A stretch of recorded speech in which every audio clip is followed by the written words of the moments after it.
moi, je m'appelle Marie-Cécile Gauthier. Je suis maintenant formatrice pour adultes, après pas mal de péripéties professionnelles.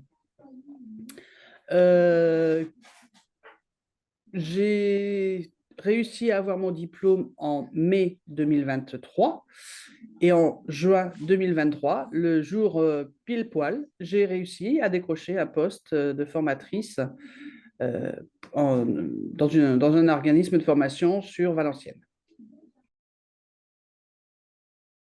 Alors, justement, comme j'ai cherché des formations pour être formateur, euh, vu mon âge, je ne voulais pas non plus que ce soit des formations qui durent 10 ans, parce que bon, ben, voilà. Hein.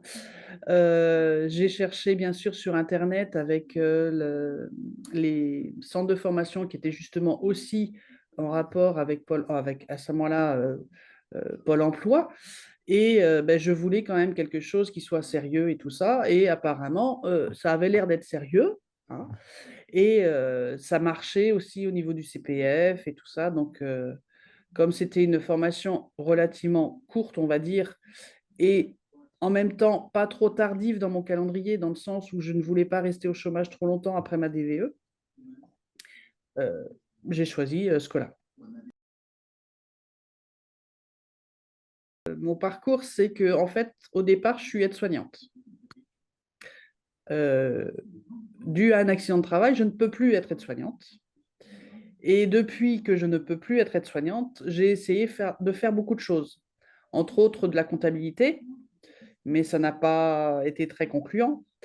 J'ai fait aussi serveuse en restauration, j'ai fait plein de choses, plein de métiers, mais je n'arrivais pas à trouver un métier où je pouvais avoir un emploi stable et qui dure. Donc, c'est là où justement j'ai fait plusieurs petites formations qui ne donnaient rien particulièrement et cette DVE qui a donc déclenché ce choix en fait de métier.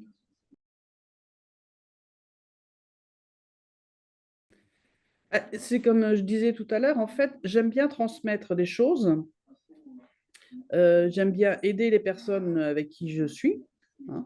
Donc, si on peut les aider à monter en compétences, si on peut les aider à prendre un peu plus confiance en eux, si on peut, oui, résoudre certains problèmes qui peuvent leur permettre de trouver un emploi stable et pérenne, ben, voilà. Moi, je serais heureux si tout le monde avait un emploi dans ce cas-là. Hein. Alors, mes craintes, elles ont été plusieurs parce qu'en fait, il y avait ben, déjà, est-ce que je serais capable de le faire? Est-ce que je ne perdrai pas mes moyens devant les personnes que je vais avoir en face de moi? Suivant le public que j'ai en face, est-ce qu'ils ne seront pas meilleurs que moi? Et puis, il y a aussi, effectivement, certains caractères qui sont parfois un petit peu difficiles. J'ai eu l'occasion d'ailleurs de le voir aussi quand je faisais ma formation. Et ben, comment réagir par rapport justement à ce public qui n'est pas forcément le plus évident à gérer. Donc ça, c'était des craintes que j'avais. A priori, je ne me suis pas trop mal débrouillée puisque j'ai fini la formation et j'avais pas l'impression d'avoir fait trop de bêtises, ni auprès des stagiaires que j'ai eus, ni auprès de mes collègues. Donc, ça doit aller. Alors, ça rejoint un petit peu ce que je disais tout à l'heure. C'est effectivement quelque chose qui n'était pas très long dans le temps. En plus, j'ai vu avec justement l'organisme de Scola que je pouvais faire un stage, puisque moi, je n'étais pas encore employée dans une entreprise qui avait besoin de formateurs, donc j'étais vraiment demandeur d'emploi.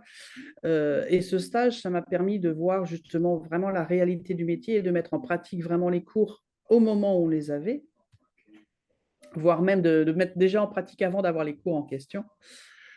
Et donc, c'est ce qui m'a plu aussi.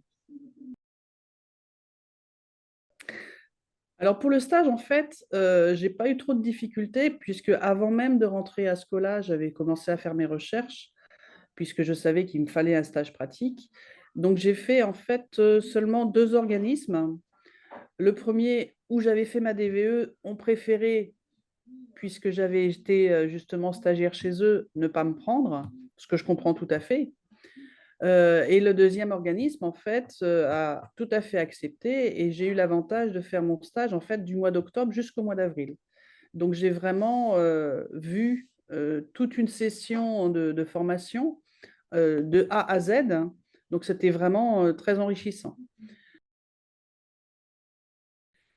Alors, après la formation, en fait, ce qui a changé, c'est qu'effectivement, j'ai trouvé 2 fois un poste de formatrice dans le même organisme, mais bon, sur 2 lieux différents, sur des formations différentes aussi. Donc, plus service à la personne ou nettoyage bio, euh, qui rejoignait un petit peu ce que je faisais en tant qu'aide-soignante. Alors oui, moi je recommande Scola Ingénierie parce que j'ai trouvé que les cours étaient bien. Bon, il y a eu une fois un petit souci, mais bon, ça a été réglé assez rapidement, donc très bien. L'équipe réactive.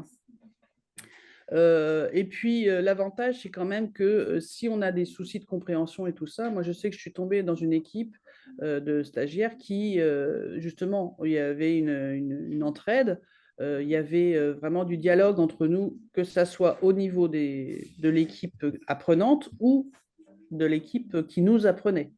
Donc, c'était quand même un avantage non négligeable.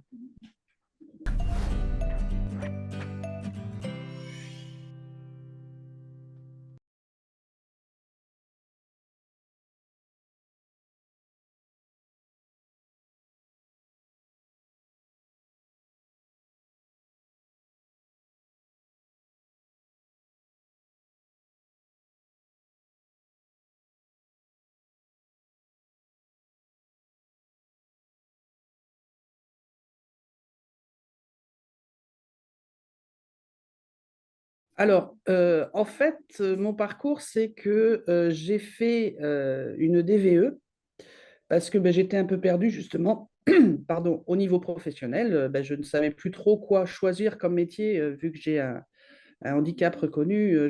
J'ai des métiers qui me sont fermés.